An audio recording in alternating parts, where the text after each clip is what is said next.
What's going on, guys? This is Lior with Angle and Volkers, and in this video we're gonna be talking about how to underwrite a deal for a condo around the Boston area. So obviously right now I've got my Excel sheet pulled that I use to kind of run numbers for any condo deal that me or a potential client of mine looks at. So yeah, I mean, we'll obviously go into some of the big things that can differ between condos, but let's just jump right into it. So the first, obviously, big thing that we're always going to want to figure out what input is the price that we're looking to pay for the unit. Pretty self-explanatory. You just enter the price that is either listed at or that you want to pay, and we can run numbers from there. Next, we're going to do closing costs. So this is, I usually underwrite a couple of $1,000s, and this will include everything from attorneys to appraisals, other recording fees, etc. Usually a couple grand. If we're under $500,000 in purchase price, that's a pretty reasonable number. And again, this is a number that's coming straight out of our pocket, right? This is straight cash, and this will impact our cash-on-cash returns. Next, we're gonna have a repair line item. So if you're buying a turnkey condo, you don't really need to do anything here. But if you're gonna be buying a condo that needs some work, for example, you're gonna do a kitchen fluff and buff or a bathroom, then you're gonna put $10,000-$15,000 in here. And again, that's an additional cash that's coming out of your pocket, which will impact your cash-on-cash returns. Next, we're going to go into our mortgage assumptions. So this is a big one. So here we're going to, I always like to play around with a down payment. If this is an investment property, then you're going to be putting at least 25% down. For owner-occupied properties, you can go something like 3.5%, as low as 3.5% down. But if we're going to assume that this is an investment property, condo investment property, then at the bare minimum, you're going to be 25% down, and then you're going to know how much your down payment is and how much your mortgage is. In terms of rates, again, this is going to adjust right now. Rates for investment properties are high 4s, low 5. So I'm just going to go simple 5%. We're going to assume we're going to be a 30-year mortgage. That's just 360 months or 30 years. Still pretty straightforward stuff as of so far right now. Now we're going to do the rents, right? So if you're going to buy a condo, you're only going to have one income stream, so you want to underwrite what your rent is. Right now I have this as a 2-bedroom that's rented for $2,200. Again, if you're buying something that's higher rent, you're going to just input a different rent number, and that's going to be your total gross income.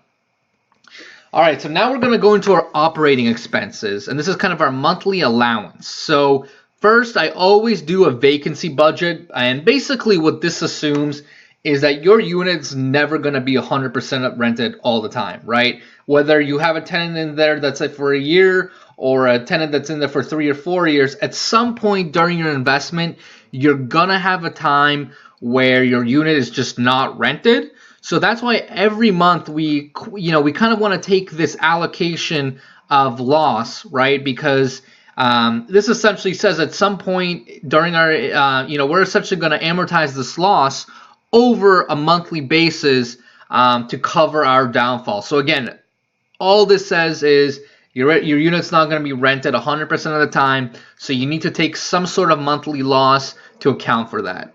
Next is going to be our repairs and maintenance budget. So this is basically everything from leaky toilets, broken fridges, a new appliance that you have to buy in, some repair to the floors that you have to do, or some paint. Again, this is just a monthly amortization of your average.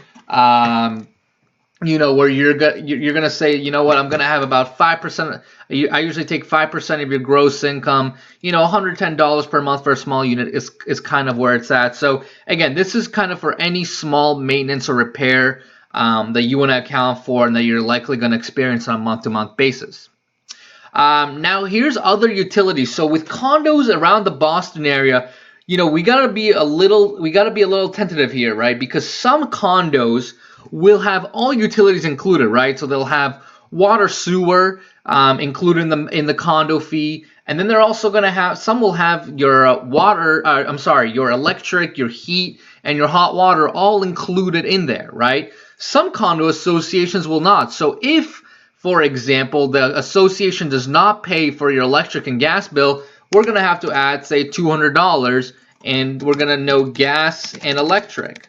But if you know that your association does cover gas and electric as well as water and sewer, then you're not going to have any additional utility bills, so you can keep this at $0 per month, right? So this is where you kind of have to adjust this on a per unit basis, depending on what that condo association fee includes. And finally, I put in an additional little budget of 2% of gross income, which is not that much.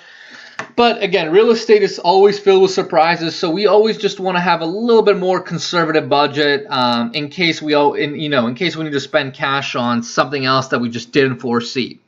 So basically, this is this is summarized. So we're gonna have our total monthly income of $2,200, our totally monthly operating expenses, and this should actually be this should actually include all these expenses together. So we've got about $220 of expenses. And basically, so now what we're going to do is subtract total income minus total operating expenses to have about $2,000 in net operating income. Now we're going to go to our mortgage payment. So this comes from our assumptions here, our loan amount and our interest rate. So our total our total mortgage payment is about $1,550. We can put in some rough numbers for insurance and taxes, which takes us to about $2,000 per month. And finally, last but not least, is obviously our condo fee. Again, for condos, it's going to differ, and for each condo association, it's going to include different things. But we need, that's going to be definitely going to be a monthly expense we're going to incur every single month. So we want to obviously account for that. And this is how we get our cash flow per month. So you can see on this kind of unit, we're essentially going to be breaking even, maybe lose $100 or $200 a month. Again, more or less break even, maybe lose a little bit here and there, not too bad. So this is kind of your standard cash flow analysis for condos around the Boston area. So again, the big things you're gonna want to adjust, and I'll highlight them, is your purchase price, right? You're gonna want to adjust your down payment depending on what you're doing, your associated income, right? Depending on the unit, you're gonna have a different income stream. Your other utilities, right? So again, depending on what your condo fee includes, whether it includes gas and electric or whether it doesn't, we're gonna adjust that. And then finally your condo fee, again, that's another thing you're gonna adjust. So depending on the type of unit you look at, and that will be enough to get you a rough, pretty good sense of what your cash flow is gonna look like on a monthly and annual basis. So hopefully that helps, guys. Let me know if you have any questions in the comments below.